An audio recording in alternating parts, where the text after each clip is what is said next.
L'émission que vous regardez est une présentation des parfums Cosmos. Disponible sur cosmosinfo.ca.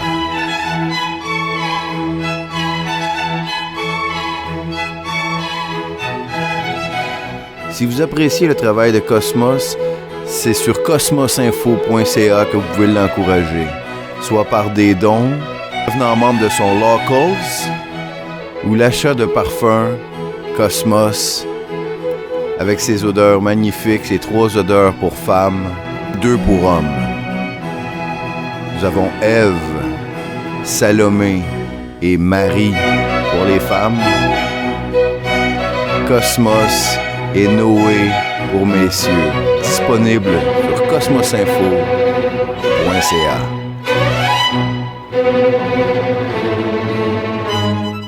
Mesdames, messieurs, vous la connaissez, vous l'aimez, vous la suivez. Hello, elle est venue sur notre émission l'hiver passé, printemps passé, puis là, elle nous revient, elle a des choses à nous annoncer, des choses spéciales qui sont arrivées dans sa vie, puis ça va être super intéressant. Salut, Hello, je suis content que tu sois avec nous encore ce soir. Ben merci de me recevoir.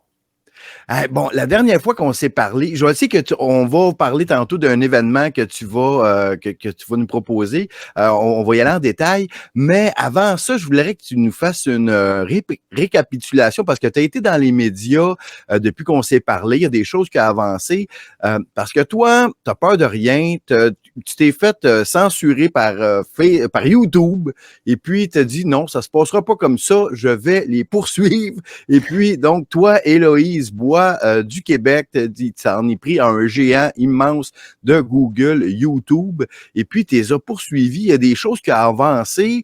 Parle-nous donc des avancements. Je pense que même il y a des gens qui peuvent... fais-nous donc qu'est-ce qui s'est passé depuis qu'on s'est parlé? Est-ce qu'on s'en était parlé du recours collectif? Je pense non, pas. Hein? Non, c'est ça, on n'avait pas parlé de ça. Avant ça. OK. Ben en fait, j'explique, là, je veux pas avoir l'air, je veux pas m'attribuer trop de crédit. C'est sûr que oui, c'est vrai, je pars en guerre contre Goliath, comme plusieurs le disent, mais le mérite va vraiment à William, mon avocat, maître William Desrochers, qui m'avait approché. Si ma mémoire est bonne, c'était l'été 2021, puis il m'avait dit, Héloïse, selon moi, la façon qu'on peut s'attaquer à ce qui se passe présentement, qui est une attaque contre le peuple, c'est avec l'angle de la liberté d'expression parce que au Québec, on a une charte et on le sait pas, mais c'est une des meilleures au monde. Ah ouais. Elle n'a pas été du tout mise en application dans les dernières années, mais elle nous protège aussi des corporations privées, contrairement, mettons, à la charte canadienne qui, elle, nous protège du gouvernement. Elle nous a pas plus protégés pendant les dernières années, mais la charte québécoise, c'est ça qu'elle fait de spécial, c'est qu'elle nous protège aussi contre les institutions privées. Donc, selon lui, on pouvait s'attaquer à Google, YouTube en disant, même si vous êtes privé, vous êtes un géant, vous avez le monopole pratiquement des recherches de vidéos. C'est eux le plus gros moteur de recherche de vidéos sur Internet. Et donc, étant un incontournable, vous avez quand même un devoir de respecter le territoire sur lequel vous opérez, qui est en l'occurrence le Québec. Et donc, c'est l'approche qu'on a eue. Mais lui, il avait besoin d'une cause pour représenter ce qui allait devenir le recours collectif. Et c'est ma cause qui sert. Donc, on s'est servi de mes exemples, mais je suis pas la seule. On est très conscient qu'il y a vécu de la censure. Moi, j'ai des vidéos qui ont été carrément supprimées. J'ai eu plein de menaces de fermer ma chaîne. Puis après, c'est plus dur de prouver quand on est pas référencé dans les recherches ou shadow ban, comme on dit, mais on se fie surtout du fait que j'ai des vidéos qui ont été carrément supprimées. Comme quoi, je contrevenais aux règles de la communauté puis que je faisais de la désinformation. Ça, on a parti ça donc en 2021. Ça vous donne une idée comment c'est long. Juste envoyer la mise en demeure, je pense que ça a pris 8 mois. Ça a été hyper compliqué. Trouver l'adresse à Los Angeles, il avait essayé au Québec, ça marchait pas. En tout cas, finalement, juste trouver quelqu'un parce que si on va essayer d'appeler YouTube, il ne peut pas parler à personne. Là. Fait que juste trouver à qui l'envoyer, ben oui, effectivement, c'est un défi.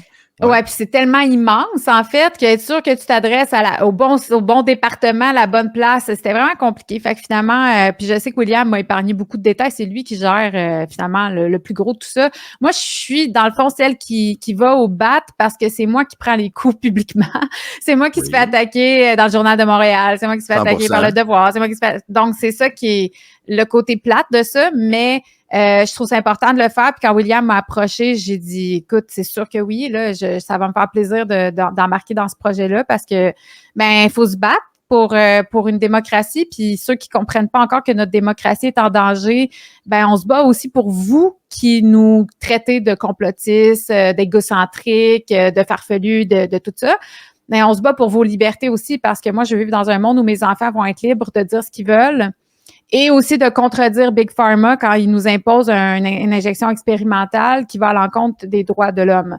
Alors, c'est là où on est. Puis la très, très bonne nouvelle, puis je suis contente de pouvoir arriver déjà avec cette nouvelle-là, c'est que en mars, j'ai eu ma première audience, en fait, qui était pour déposer officiellement le recours collectif. Donc, il y avait les avocats de Google, YouTube qui étaient là. Et le juge a été très poli. En personne, là, il y avait des représentants de Google, YouTube avec toi en cours. Il y avait deux avocats. Ça s'est fait d'une manière physique? T'es rendu dans un palais de justice? Au palais de justice de Montréal, en fait. Puis William avait demandé d'être là parce que c'est sûr que ça fait plus sérieux. Donc, puis je trouve ça très important de montrer que je suis sérieuse dans cette aventure-là. Donc, puis le juge, je l'ai trouvé hyper courtois. Dans des petits détails, mais je ressentais quand même qu'il me respectait. C'est drôle à dire, mais j'ai senti qu'il y avait l'air d'une bonne personne, du moins. Puis bon, c'est sûr que ce n'est qu'un senti, puis c'est basé sur pas grand-chose, mais quand même. Oui, on ne sait pas s'il va être favorable ou non à notre cause, mais la bonne nouvelle, c'est qu'il a approuvé le recours collectif. Donc déjà, on a comme franchi la première étape. Ça veut dire qu'à partir de maintenant, Google, YouTube va devoir se défendre et démontrer que ce qu'ils ont fait, la censure qu'ils ont fait, c'était pas illégal. OK. Donc, il y a maintenant, donc, ta cause on a parti de toi, ça s'est transformé en recours collectif à partir de cette audience-là du mois de mars. Ça. Et là, on vient de l'annoncer. Les prochaines étapes maintenant. OK. Donc, il y a des gens comme moi, par exemple. Parce que moi aussi, YouTube m'ont enlevé des vidéos, m'ont censuré, m'ont donné des strikes, à qui mieux. Tellement que j'ai quitté YouTube de mon propre chef parce que j'ai dit, moi, je donne pas mon talent, mon travail à des gens qui me détestent. Puis bon, ça a été ma décision.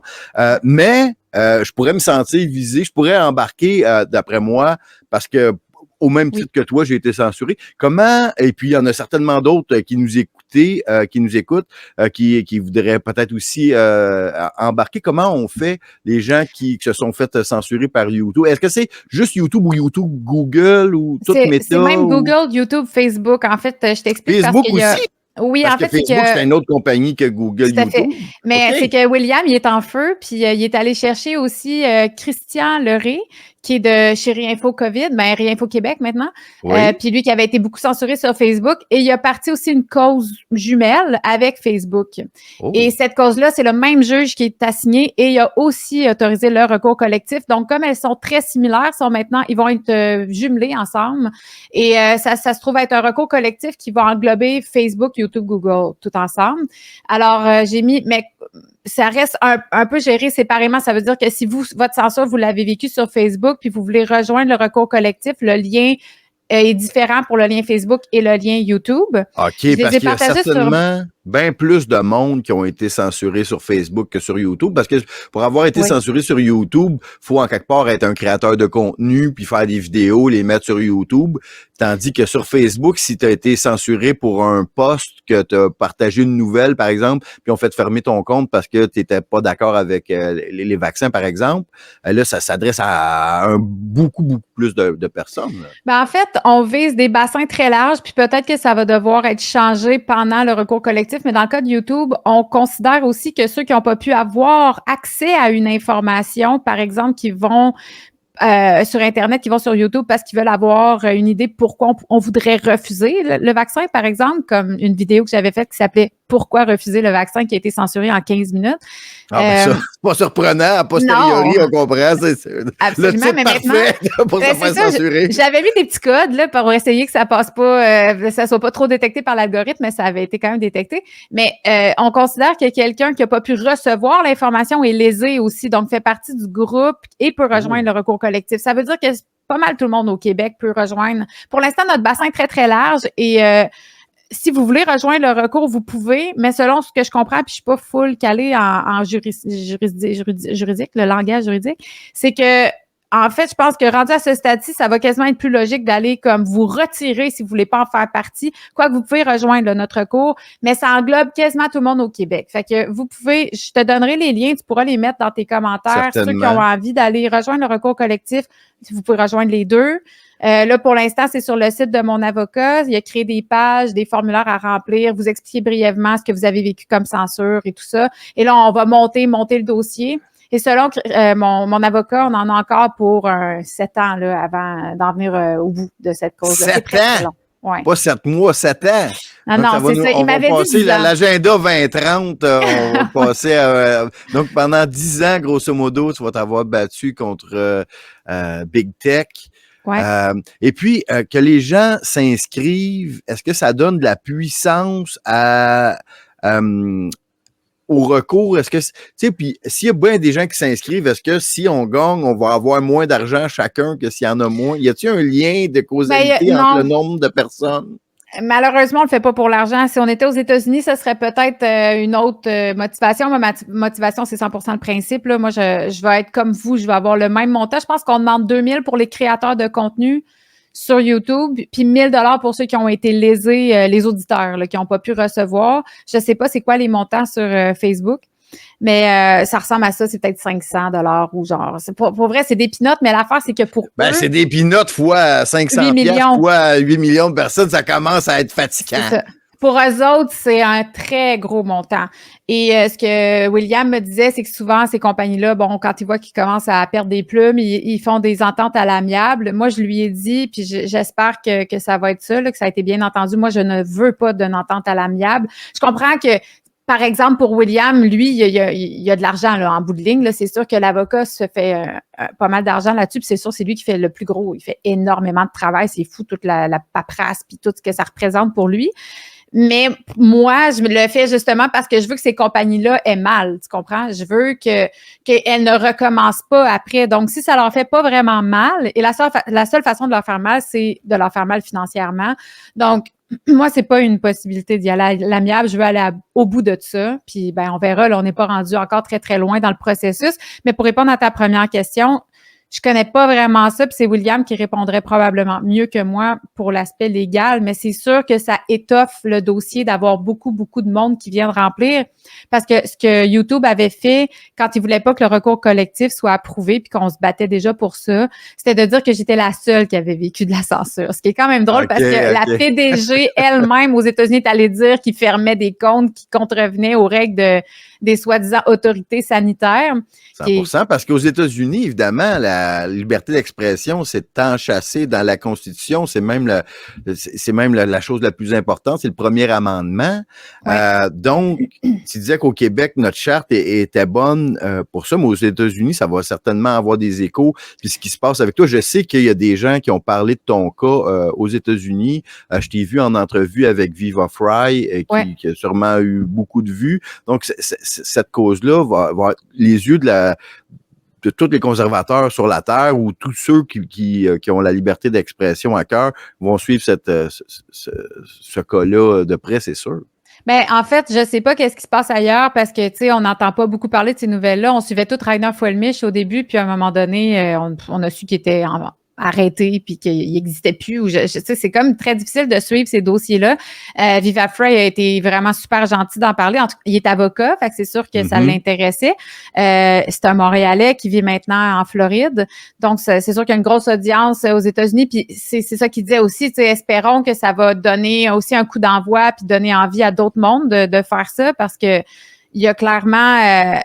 oui, c'est un mouvement citoyen, mais on peut aussi tous collectivement se rejoindre puis se dire on a vécu quelque chose, on a été lésés, puis c'est tellement important qu'on laisse pas ça passer. Mais honnêtement, je pense que de plus en plus, surtout aux États-Unis, de plus en plus de recours, tu sais, comme je sais pas si tu as entendu parler de Kansas, là, qui va carrément, qui attaque Pfizer, c'est sorti cette semaine. Oui, certainement. Ça avec il y a des États là, qui se mobilisent, là. Donc, tu sais, on va voir de plus en plus le narratif, à mon avis, changer. Puis c'est pour ça que je me dis, on est peut-être avantagé du fait que c'est très, très long des recours collectifs au Canada. Parce que, d'après moi, dans 5, 6, 7 ans, le narratif va avoir changé, là, les connaissances globales sur ce qui s'est passé pendant la pandémie. On va avoir assez de recul que ça va être difficile pour YouTube de dire qu'ils n'ont rien fait de mal. Tu sais, même cette semaine ou la semaine dernière, Mark Zuckerberg est sorti en disant que le gouvernement l'a forcé à censurer. Ouais.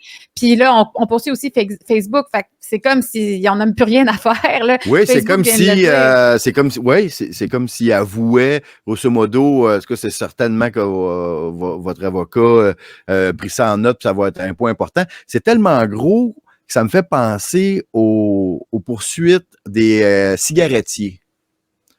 Tu sais, tous les mensonges que les producteurs de C'est cigarettes bon ont pour fait, la santé. puis il y a eu des recours collectifs immenses, puis les cigarettiers ont dû payer des amendes de fou. On va espérer que c'est ce qui va arriver, parce que ultimement aussi, c'est la santé des gens qui ont été affectés. Bien des gens Ben sont oui. allés se faire vacciner en pensant, parce qu'ils entendaient juste ça, que c'était bien. Ils entendaient ça partout, puis ils pouvaient Ouais. pas avoir l'envers de la médaille. Donc, on va te souhaiter la meilleure des chances, puis on va suivre ça de très, très près, puis je vais aller... Merci. puis juste pour terminer, pour s'inscrire, est-ce que c'est par ton site Internet qu'il y a des liens qu'on peut s'inscrire également dans le Ben, je recours vais te collectif? donner les liens. C'est des liens qui sont... Ça mène au lien de au site de mon avocat qui s'appelle Très bien. Virtulex. Je vais te les donner. Excellent. Il y en a deux, Oui. un pour Facebook, un pour YouTube. Fait que les gens pourront aller cliquer. Je les ai partagés sur mes plateformes la semaine dernière, mais ils commencent à être loin là, dans mes posts. Fait que tu remettras ça dans tes commentaires. Fantastique. OK. Maintenant, donc, on est, toi et moi, des créateurs de contenu québécois.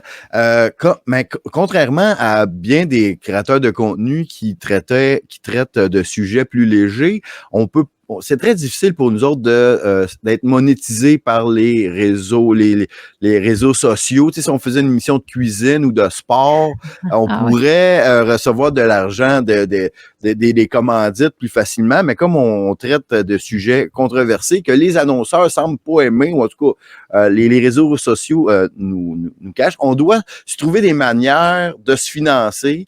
Et puis, il n'y a pas une seule manière. Chacun a son truc. Des fois, c'est des clubs. Des fois, moi, je vends des parfums. Il y en a qui organisent des conférences, tout ça, des événements publics. Tout est bon, puis on essaie toutes les choses. Puis là, toi, de ton côté, tu as décidé de faire un événement public. Je pense que c'est au mois de... En tout cas, je vais te laisser y aller. C'est le 13 octobre, oui. 13 octobre. Donc, c'est une conférence que j'ai vue qui s'appelle la matrice. Comment savoir qu'on est dans la matrice? Parle-nous de ça. Je te laisse aller. Qu'est-ce que les gens doivent savoir sur cet événement-là? Oui, ben en fait, c'est une belle mise en contexte parce que c'est sûr que toi et moi et plein de gens ont fait du contenu gratuitement. Puis ça me fait plaisir de le faire parce que j'aimerais pas ça que 100% de mon contenu devienne payant. Mais ça fait longtemps que je me dis, ce serait bien aussi que j'organise des événements payants pour aussi un peu comme une façon de faire quelque chose d'un peu bénéfice là, pour renflouer un peu les coffres et permettre de rencontrer les gens. J'avais vraiment envie de faire quelque chose en personne parce que je l'ai entendu vraiment souvent depuis que j'ai parti ma chaîne en 2020. Les gens ont souffert beaucoup d'isolement. Puis, tu sais, moi, j'ai la chance d'avoir 95% des gens autour de moi sont de mon avis puis ont la même perception de ce qui se passe. Là. Pas que j'ai envie de faire juste du billet de confirmation puis de vivre dans ma chambre d'écho, comme diraient mes trolls, mais tu sais, ça fait du bien de pouvoir parler librement de ce qu'on pense, de notre perception du monde, puis de pas se sentir qu'on est toujours en train de s'auto-censurer. Mais je le sais comment ça a été violent, ce que les gens ont vécu dans les dernières années. Puis c'est pas tout le monde qui ont des parents avec qui ils peuvent encore parler. Il y en a qui ont même perdu complètement contact avec leur père, leur mère, leur frère, leur beau-frère. Et donc, quand on avait fait le lancement de Libre Média, c'était en personne, puis c'était juste quand on commençait à pouvoir enlever nos masques dans un lieu privé, public. Je veux dire, on était dans un bar. Puis ça faisait tellement du bien, là, c'était incroyable. Les gens, ils ont été sur un hype pendant 3 jours, c'était vraiment fou, là. Puis là, j'ai fait, OK, les gens ont manqué vraiment beaucoup de contact social. Et si je fais un événement un jour, je veux avoir aussi l'aspect social. Donc, ceci étant dit, ça va s'appeler Décoder la matrice et s'en libérer. C'est moi qui vais animer la conférence et je l'ai faite sur ce thème-là parce que le sujet que je connais le plus, que j'ai le plus recherché, j'ai plus qu'une décennie de recherche là-dessus, c'est vraiment l'industrie du divertissement, comme tu le sais. Oui. J'étais venue te voir, c'était pour parler de ça. Certainement, je viens de ce domaine-là. Je comprends bien les rouages de manipulation derrière. Et je vais faire comme ça va être sur le thème de la matrice. Là, ça va pas être une analyse exhaustive de chaque scène. Là, c'est pas ça le but. C'est comme se servir de la matrice pour faire les parallèles avec la matrice, le film. Donc, tu vas utiliser comme... OK. C'est bon. Le film avec Neo et Morpheus. Alors, il va y avoir des scènes cultes qu'on va comme analyser. Puis aussi, ce que je veux, c'est vraiment amener à comprendre le rôle de l'industrie du divertissement. Donc, on va décortiquer tout ça, puis je veux pas mettre les gens juste en état de dépression puis vous dire bye-bye. On va se donner un coffre à outils parce que je pense qu'on peut vraiment s'outiller collectivement pour naviguer dans une ère où la vérité semble de plus en plus difficile à accéder. Tout est confus, il y a beaucoup de parasitage. Puis donc, à la toute fin, j'ai une salle, ça s'appelle... mon Dieu, comment c'est quoi? La salle des fortifications au Westin à Montréal. Et c'est magnifique, là, c'est tout vitré, c'est immense. Puis on a une belle terrasse dehors. On va espérer qu'il fasse beau, mais sinon, ce sera en dedans. Il va y avoir un bar et je vais faire un catharsis cocktail après. Donc, tout le monde va pouvoir rester discuter parce que je voulais vraiment que les gens puissent rencontrer d'autres gens qui pensent comme eux. Donc, il va y avoir vraiment un aspect social. Donc, c'est dans la région de Montréal. C'est en plein centre. C'est en face du Palais des Congrès. C'est facile de se stationner. Puis c'est dans le Westin, l'hôtel Le Westin. OK, génial. Puis ça va se dérouler. C'est quel jour de la semaine? C'est un dimanche, peut-être? C'est un dimanche, puis j'ai mis ça en plein après-midi, à 14h. C'est le 13 octobre. Et j'ai mis ça en plein après-midi parce que je voulais pouvoir faire le catharsis après, un cocktail, puis que les gens puissent aller souper après s'ils sont en ville puis ont envie d'aller dépenser 350 $ pour manger un restaurant parce que tout est tellement cher maintenant. Ils feront ce qu'ils veulent, mais j'ai pensé à ça en me disant, ils pourront après, il y a plein de restos dans le coin. Fait qu'on fait comme une espèce d'apéro avant, puis les gens peuvent partir manger après. Puis le lendemain, c'est l'Action de grâce, donc c'est fermé. Ça veut dire c'est férié. Ça veut dire que si vous venez de loin, vous pouvez comme pas trop stresser. Le lendemain, vous travaillez pas. Je voulais vraiment que donc, ce soit les gens vont pouvoir se rencontrer avant. Là, il y a la conférence à 2h, puis après, un catharsis où on va prendre un verre, puis et s'échanger nos adresses, se serrer à la main, puis échanger. C'est génial parce que, effectivement, pour avoir été dans quelques événements en personne de la résistance, rencontrer des gens qui pensent comme nous autres, ça fait tellement, mais tellement de bien parce que c'est tellement rare dans la vraie vie. La vraie vie. Ben, tu sais, moi-même, tu pensais que les gens qui ont perdu des contacts dans la famille puis tout ça, moi, du côté de ma mère, c'est une grosse famille de 13 enfants, dans le temps que c'était à la mode de faire des enfants. Ben là, il y a des parties de famille où on est 60-70, mais à 60-70, c'est la société. Il y a de tout. C'est un microcosme de la société. Puis il y a un pourcentage d'éveillés qui est peut-être un 15%, donc 5-6 personnes sur 60. Et puis il y en a une grosse gang qui sont encore dans la matrice et puis qui ont suivi à la lettre. Il y en a qui ont bien peur, puis qui veulent pas, ils ont encore peur des microbes. Un peu comme dans la société. Puis mes parties sont plus pantoute. Pareil. Avant, tout le monde m'aimait. Cosmos, tout le monde le trouve cool. À cette heure, je sens qu'il y en a qui parlent dans mon dos, on me regarde, on me parle plus.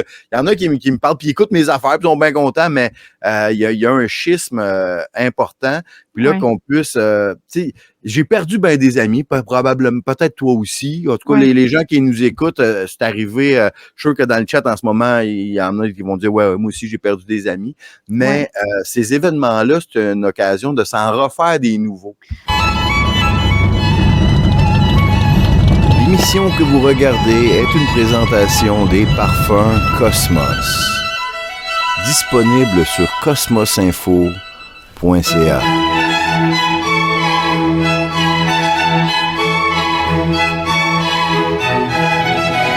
Si vous appréciez le travail de Cosmos, c'est sur cosmosinfo.ca que vous pouvez l'encourager, soit par des dons, devenant membre de son Locals, ou l'achat de parfums Cosmos avec ses odeurs magnifiques, ses 3 odeurs pour femmes, 2 pour hommes. Nous avons Ève, Salomé et Marie pour les femmes, Cosmos et Noé pour messieurs. Disponible sur cosmosinfo.ca.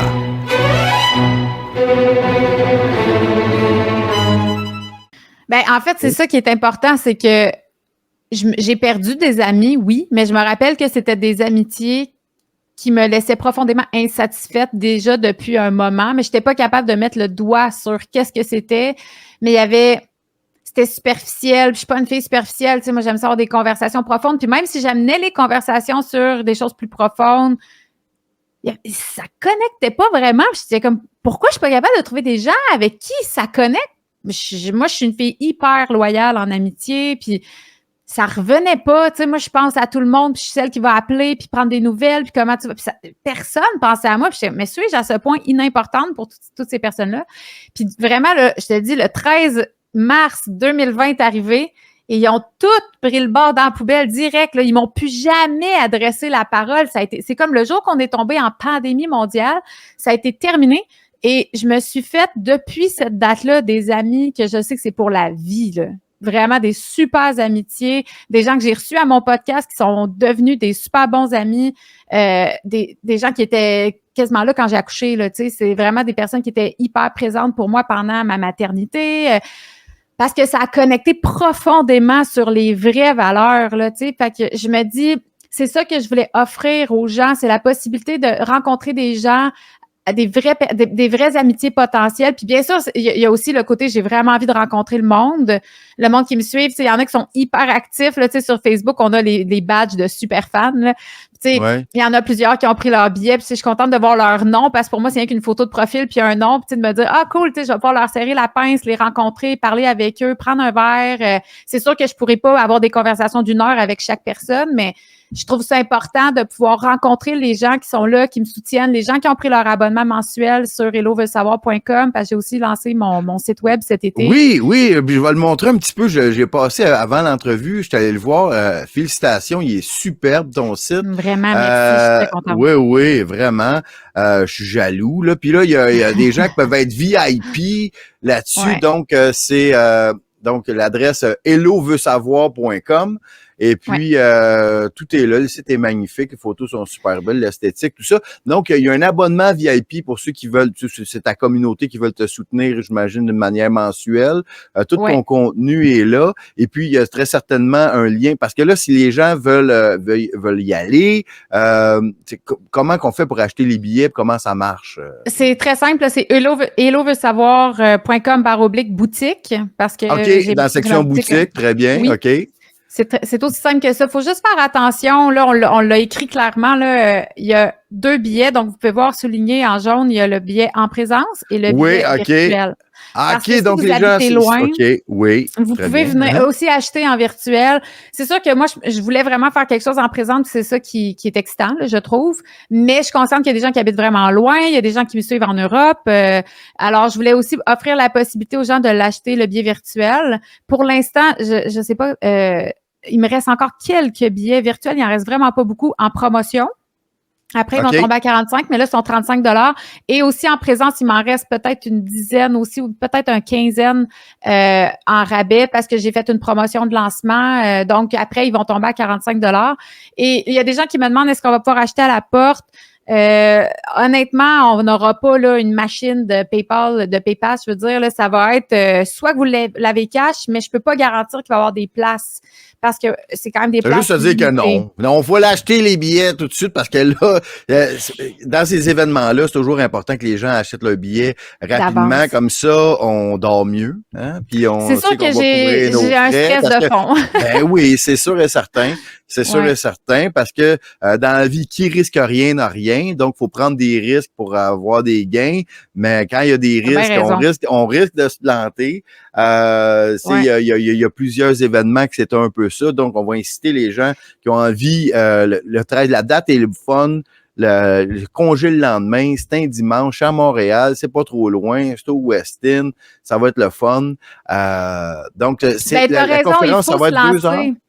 C'est environ 1h15, 1h30, puis il va y avoir une période de questions à la fin pour les gens qui sont là aussi en présence. Et oui, je suis d'accord avec toi. En fait, ce que j'aimerais vraiment dire aux gens, c'est si vous prenez le risque de venir le jour même, il y a de fortes chances qu'il n'y ait plus de place parce que la quantité de gens qui m'ont écrit intéressés sur Facebook à ce stade-ci dépasse déjà le nombre de places assises. Alors, si tout le monde se décide le jour même, je tombe sold out d'un coup, puis là, on va avoir le problème de devoir refuser des gens à la porte. Donc, c'est sûr que il va falloir installer un écran géant dehors pour que la foule suive. Comme au US Open. Donc, ça. j'invite vraiment les gens à acheter leur billet le plus rapidement possible. Puis comme tu disais, c'est sûr que oui, c'est pas une salle gratuite. Il y a des coûts à couvrir.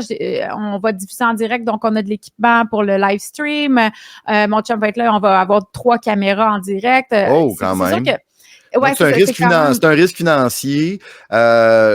Moi, j'ai confiance que les gens vont te suivre, mais moi, je vais être là très certainement. Ça va être le fun. Toujours content. Il y a Steve Tiger qui a confirmé qu'il allait être là. Il y a Caroline Cahouette qui est venue à mon podcast. Il y a probablement Philippe Langlois qui va être là. J'ai invité aussi Dr. Robert Bilvaux. Il va y avoir quand même pas mal de... Bon, Robert m'a pas répondu cependant, mais ça se peut que oui, ça se peut que non. J'ai invité Bernard Massy. J'ai invité aussi les gens que j'ai reçus à mon podcast que les gens apprécient. Donc, si ces gens-là se pointent, ça vous permet aussi de les rencontrer. C'est ça, je me disais, qui est le fun pour ceux qui aiment les gens de la résistance au Québec. Là. 100%. Moi, je vois là pour ça. Je suis content. Parce que moi, dans la vie de tous les jours, moi, quand je suis devant quand je suis sur Internet, les gens me connaissent, mais quand je ferme mon ordi puis je vais à l'épicerie, je suis un inconnu, 100%. C'est clair. Mais dans des événements de la résistance, là, les gens me connaissent puis sont bien fins, puis je suis content de leur serrer la main également. Puis le sujet de la conférence m'intéresse beaucoup, les médias aussi, le cinéma, puis la matrice, évidemment, tu sais, en plus, tu sais, la matrice au Québec est encore plus puissante qu'à bien des endroits sur la Terre, parce que nous autres, on a la matrice dans le dôme. Puis là, le dôme, c'est la langue française qui empêche bien des gens de voir au-delà du dôme, puis de même comprendre qu'on est dans une matrice. Donc, on est dans une genre de double matrice au Québec. Puis nous autres, on fait partie de ceux qui tentent de montrer aux gens, regarde, il y a d'autres choses. Tu sais, comme le sondage qui est sorti la semaine passée qui disait qu'au Québec, là, seulement 13% des gens voteraient pour Trump. Mais en même temps, c'est 100% normal. Je veux dire, moi, si j'avais pas écouté, moi, je suis bilingue, mais pendant un longtemps, Trump, je l'écoutais jamais directement. Je l'ai écouté directement pendant la campagne électorale 2015-2016. Je le trouvais bien drôle. Tu sais, puis là, je l'écoutais, puis là, son discours d'acceptation, je trouvais ça pas pire. Mais là, après, pendant 2-3 ans, je l'écoutais plus à tous les jours directement. J'entendais parler de lui dans les médias québécois. Puis là, mon opinion de lui est devenue négative. Jusqu'à temps que j'ai un boss qui me dise non, Trump, il y a de l'allure, tu devrais l'écouter, écoute telle affaire. Puis là, je me suis remis à le réécouter directement. Je fais, mais là, ta minute, là, les médias, ils nous envoient dans complètement une mauvaise direction. Puis, tu sais, comme... ils forgent notre opinion sur tout. Ah oui. Oui. Puis l'unilingue français, puis tu sais, je suis nationaliste, j'aime la langue française, pour moi c'est important, tout ça. Mais ça me saute aux yeux de savoir que, tu sais, dans les médias francophones, jamais ils vont inciter les gens à apprendre l'anglais.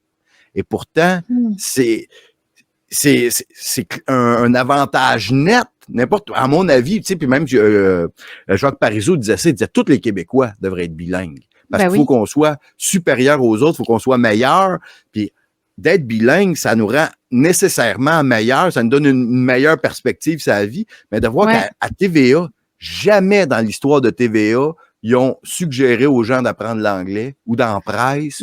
Écoute, c'est intéressant ce que tu dis parce que je pense que c'est vraiment systémique, en fait, parce que tu vois, on a une école, j'ai 2 écoles primaires à côté de chez nous. Il y en a une francophone, puis l'autre est internationale, mais elle relève d'une commission scolaire anglophone. Et donc, c'est 2 mondes. Celle en français, on dirait un bunker de la Deuxième Guerre mondiale, à part l'aire de jeu qu'ils ont refaite qui est quand même cute, mais Seigneur, j'ai des frissons d'horreur juste de la regarder. Puis celles anglophones, ils ont des jardinets qu'ils font avec les jeunes de la maternelle. Ils ont des petits jardins. C'est comme les profs, ils ont l'air super cool. L'école est belle. Mais mes enfants ne peuvent pas y aller parce que je ne suis pas née anglophone. Mais en quoi c'est pas de la discrimination? Ou que ton chum n'y est pas allé. Faut qu'un des 2 parents ait été dans le réseau anglophone dans le passé. Donc, Ouais. le réseau d'écoles anglophones est condamné à être à chaque année un peu plus petit, un peu plus petit. Ben non, parce qu'il y a tellement d'immigrants. Non, Je les sais pas immigrants n'ont trop. pas le droit non plus. Les immigrants, À moins qu'ils viennent d'un pays sont obligés. anglophone. Même pas. Ah non, OK. Les immigrants sont obligés d'envoyer leurs enfants à l'école française pour que si un immigrant qui est marié avec un anglophone d'ici, puis que cet anglophone-là, disons le père ou la mère, a été dans le réseau anglophone, ils ont le droit. Mais ça fait partie des particularités de la loi 101. C'est la loi 101, hein, c'est ça. C'est la langue d'enseignement qui protège la langue française des immigrants parce que, évidemment, s'il n'y avait pas ça, 100% des immigrants arriveraient ici, voudraient envoyer leurs enfants à l'école anglaise. Et puis là, il y aurait tellement plus d'anglophones que, donc, c'est une manière protectionniste, mais ça fait que ça nous enlève des droits. Tu sais, même Elvis Gratton disait ça. Tu sais. Ben oui, 100%. Parce que tu vois, comme je te dis, c'est une école internationale. Fait que une journée, c'est en français, une journée, c'est en anglais, puis une journée, c'est en espagnol. C'est ça que une des profs expliquait à ma mère qui est allée jouer au parc avec les enfants. Fait qu'ils sortent après, genre, mettons, la 2e ou la 3e année, ils sont déjà trilingues. Fait qu'il n'y a pas d'histoire de c'est juste en anglais puis ils vont pas apprendre. Pourquoi qu'on fait pas ça partout? En fait, c'est tellement facile à moins que le jeune ait vraiment des difficultés parce qu'il y a de la dyslexie ou des difficultés d'apprentissage, mais quand ton enfant n'a pas de difficultés, on vient de diverger sur une autre, mais c'est parce qu'on est rendu là, ma fille va rentrer à maternelle l'année prochaine puis c'est clair que je vais faire l'école à la maison. Mais si j'avais pu l'envoyer dans cette école-là, je l'aurais faite parce qu'elle a l'air vraiment cool, cette école-là, puis j'aurais trouvé ça vraiment cool que ma fille parle 3 langues. Tu sais, elle aurait parlé plus que moi. Même, je vais aller plus loin. Je pense même que les cours d'anglais dans les écoles francophones sont faits pour que les gens apprennent pas l'anglais. Ben oui, ils sont incapables de parler. Ils savent juste yes, no, toaster, chien, peut-être dog, ça, c'est tout. Exact. Moi, j'ai fini mon secondaire 5 puis avec des notes correctes en anglais, mais je parlais zéro. Pour avoir été bilingue, il a fallu que je m'expatrie en Colombie-Britannique, comme dans la chanson des Cowboys fringants, où je suis allé travailler au Attends, tu veux dire que ton anglais... OK, je pensais que tu voulais dire que l'anglais qui est enseigné... L'anglais, des cours d'anglais, dans les écoles françaises, les cours d'anglais sont faits pour que vous ne l'appreniez pas, l'anglais.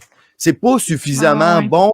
Venez en secondaire 5, là, t'es pas bilingue, pas en tout, même ça pas. Ça dépend des écoles. Je comprends. Moi, j'avais un programme d'anglais enrichi, mais je suis allée dans une école privée aussi, puis je suis sortie. Dans mon secondaire 5, j'avais plus de cours d'anglais que de cours de français. Puis je suis sortie, j'étais pratiquement bilingue. En fait, mais on faisait déjà du niveau cégep rendu en secondaire 4. Fait que, tu sais, c'était vraiment... C'est une grosse différence parce qu'au public, là, c'était vraiment, vraiment poche. Je m'en suis rendu compte quand j'étais allé vivre en Alberta, en Colombie-Britannique puis en Alberta. Puis là, je suis revenu puis j'étais bilingue. Mais j'ai transmis ces valeurs-là. Les parents, vous pouvez en faire, là, transmettez ces valeurs-là que c'est important d'apprendre l'anglais à vos enfants. Mon fils a 14 ans. Il vient d'avoir 15 ans. Ma mère, à 14 ans, était parfait bilingue. Il écoute toutes ses affaires en anglais. Il y a en haut de 90, 95 dans tout. Puis il est en anglais enrichi parce que j'y ai transmis. J'ai dit, regarde, dans la vie, il faut être plus brillant que les autres.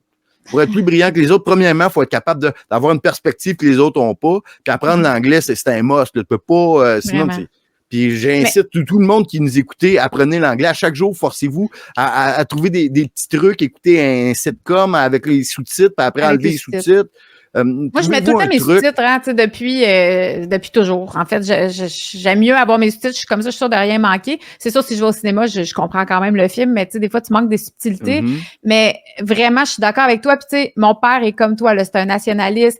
J'ai même pas le droit d'utiliser un anglicisme. Il va faire une crise cardiaque. Ça le fait capoter comment on parle notre français, comment on se fait assimiler. Puis bon, je comprends parce qu'il est plus vieux, puis il a vu le français s'appauvrir, puis l'anglais devenir comme la langue cool que tout le monde utilise pour parler, même des gens qui sont francophones, qui se parlent entre eux en anglais juste parce que, tu sais, aucune raison de le faire. Mais donc, pour moi, je suis fière de parler français, je suis d'accord avec toi, c'est important de se battre pour notre langue, mais il y a le pendant justement de la loi 101, là, le contraire, c'est qu'on a mal fait, je trouve, les choses. Puis au lieu de s'enrichir, se dire, ben prenons l'anglais, prenons le français, puis devenons bilingues, ce que j'ai fait aussi. Puis comme toi, j'étais très, très, très motivée à parler anglais. Je me suis mis à lire mes livres en anglais à partir de 13-14 ans. Puis j'écoutais ma TV en anglais. Je mettais des sous-titres. J'étais vraiment, j'avais décidé de m'auto-apprendre l'anglais pour compléter mon programme d'anglais enrichi. J'ai jamais fait d'immersion comme toi.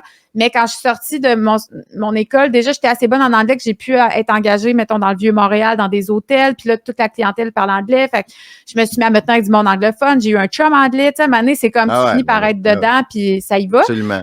Mais ça prend de la motivation. Puis le problème, puis je le vois, puis c'est pour ça que ma chaîne, je tiens à vraiment continuer de faire du contenu en français. Même si j'étais en anglais, j'aurais bien plus d'opportunités d'en vivre. C'est que je trouve ça vraiment triste ce qui se passe au Québec à cause du dôme, puis à cause du fait que les gens comprennent pas ce qui se passe ailleurs, comprennent pas qu'à Kansas, dans l'État de Kansas, la semaine dernière, l'État poursuit Pfizer. C'est ça qui se passe ailleurs aux États-Unis, c'est ce qui se passe ailleurs dans le monde. Puis ici au Québec, les gens continuent d'aller chercher leur 10e dose. Exactement. Moi aussi, je fais ça pour sauver mon Québec. Tu veux dire, je souhaite que tout le monde soit bilingue, mais je suis nationaliste en même temps. Puis moi, je veux pas me sauver. Puis ce que je fais, c'est pour l'avenir de mes enfants. Puis c'est important. Je le fais pour le public qui m'écoute, pour le Québec. Puis évidemment aussi, si je faisais des choses en anglais, tu sais, le dôme, il y a le côté positif aussi que si je faisais des choses en anglais, je serais en compétition avec Benny Johnson, je serais en compétition avec Alex Jones, je serais en compétition avec Tucker Carlson. Ouais. Est-ce que j'aurais autant de monde qui m'écoute? Peut-être que oui, peut-être que non. Tu sais, dans le fond, l'auditoire, il vient aussi du dôme, fait qu'il y a des deux côtés. Absolument, je suis d'accord avec toi. Puis je pense que c'est important d'aller chercher ces auditeurs-là. Cependant, tu sais, ce que je pense, c'est que les États-Unis, mettons, ou le Canada anglais ou le monde anglophone, le marché est tellement immense qu'il y a des compagnies qui vont prendre le risque de s'associer avec des gens qui pensent comme nous, parce qu'il y a des compagnies aussi qui disent, ben nous, on n'est pas woke. Tu sais, c'est ça leur branding. Ici, tu verras jamais une compagnie au Québec faire ça, c'est un suicide. On est trop une petite population. Fait que c'est sûr que c'est une autre façon de faire. Mais s'il y avait un média, peut-être, mais moi j'ai espoir que notre contribution peut faire en sorte qu'on peut faire changer les choses. Espérons. Parce qu'on sait le plan, où il s'en va, on sait l'agenda 2030, on le sait très bien. Mais s'il y a une affaire, il n'avait pas calculé, toi et moi. Il n'avait pas calculé qu'on serait. Oui, il avait calculé qu'il y aurait des toi et moi, mais il n'avait pas calculé qu'on serait aussi bon. Puis qu'on serait aussi puissant. Puis, regarde, moi, je ne laisserai pas faire ça. Et puis, je sais où qu'ils veulent s'en aller, mais je me bats contre ça. Puis, à chaque jour, on est plus puissant. Puis, tu sais, sur Internet, sur X, on a le contrôle. On fait la pluie puis le beau temps. Tu sais, notre gang. Tu sais, puis on le voit. Puis, c'est juste dans la matrice de la télé qui nous font croire qu'on est minoritaire, mais sur les réseaux sociaux, on est de plus en plus puissant, puis ça, c'est encourageant. Beaucoup de pain sur la planche, et puis, donc, on va rappeler aux gens, dimanche 13 octobre, à l'hôtel Le Westin, conférence, le titre encore, la matrice. Décoder la matrice et s'en libérer. Avec donc l'animatrice Héloïse Bois et suivi d'un 4 à 7 ou un 5 à 7 pour se rencontrer après dans les couleurs automnales de ce beau dimanche de l'Action de grâce. Ça va être fantastique. Donc, pour acheter les billets, je vais mettre les liens dans les commentaires. Je vais mettre ça à l'écran. Un gros merci encore une fois pour tout ce que tu fais. Je te suis, je t'encourage. Je suis content de voir que tu as eu le courage d'affronter le géant de Google, YouTube et Facebook. On va t'appuyer là-dessus. On va suivre toutes les années parce que on en a encore pour plusieurs années. Donc, fantastique. Et puis, depuis d'autres choses, tes émissions, là, ça sort, y a-tu un horaire où ça sort un peu une fois de temps en temps? Non, en fait, c'est intéressant que tu me poses la question parce que... Pour te suivre, pour pas manquer ta prochaine émission, comment on fait, là? Ouais, ben en fait, cet été, j'ai pris ça un peu relax. J'étais extrêmement malade au mois de juin. Je sais qu'il y a beaucoup de gens qui ont été malades cet été, mais j'ai vraiment été très, très malade. Donc, j'ai dû arrêter pendant un mois pratiquement. Puis après, c'est tombé juste fou là, avec les enfants. La garderie était fermée. Donc, finalement, j'ai pris ça. J'ai arrêté cet été. Je viens de reprendre il y a 2 semaines ou 3 semaines. J'ai sorti mon premier podcast hier, puis j'ai fait 2 capsules, une sur la beauté. En fait, c'est la laideur a remplacé la beauté parce que je sais pas si tu as remarqué, mais tout est rendu vraiment laid dans le monde. Et il y en a une autre qui s'appelle le top 5 des scandales des Olympiques. Et hier, j'ai sorti mon premier épisode de podcast. Là, je relance les podcasts. Ça, c'est avec Florence Bergeau-Blaclair, qui est une anthropologue qui dénonce les dangers de l'islam. Donc, c'est un sujet extrêmement sensible. Et si vous voulez rien manquer, parce que c'est ça que je disais tantôt sur Facebook, quand je mets une publication, je rejoins pas mon monde, c'est juste ridicule. Là, j'ai 35 000 abonnés sur Facebook, puis j'avais 600 vues. Là, ça n'a pas rapport. Après 12 heures. Ça n'a aucun sens. Fait que vous pouvez rejoindre mon infolettre. Tu as dit mon site web tantôt, mais c'est ça, c'est helloveulsavoir.com /infolettre avec un S. Vous pouvez aller vous inscrire, puis à toutes les semaines, quand je sors une nouvelle vidéo, j'envoie une infolettre. Ça va permettre aux gens de plus rien manquer de mon contenu. C'était vraiment une des missions là, de faire un site web. C'était de contrer ça, le fait que le monde ne voit juste pas passer ce que je fais, puis je suis un petit peu tannée de faire ça.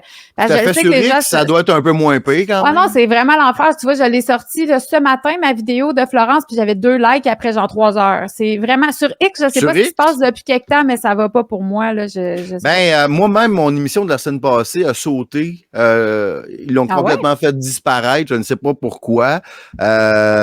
Semblerait-il que sur X, version Canada, il y a encore une chape de plomb ou un dôme ou une censure que Elon Musk aux États-Unis, ça n'a pas l'air... donc, mais là, il a annoncé leur XTV qui semble être intéressant. Peut-être ça va nous aider. L'option sur les télés intelligentes, qui sait. Ah oui, OK.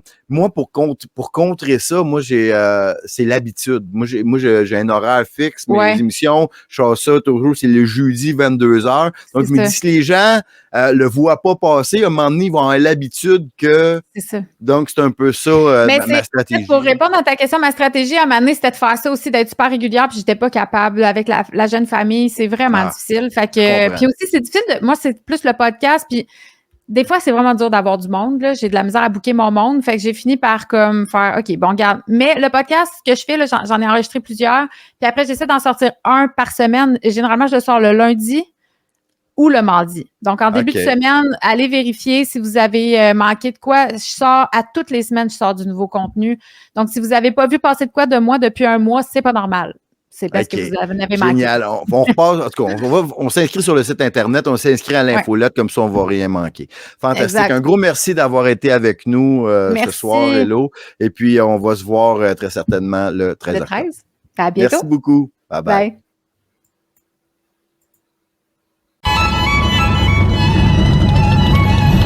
L'émission que vous regardez est une présentation des parfums Cosmos.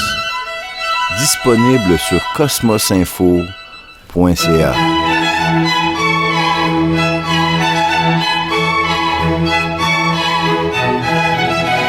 Si vous appréciez le travail de Cosmos, c'est sur cosmosinfo.ca que vous pouvez l'encourager, soit par des dons, devenant membre de son Locals, ou l'achat de parfums Cosmos avec ses odeurs magnifiques, ses 3 odeurs pour femmes, 2 pour hommes.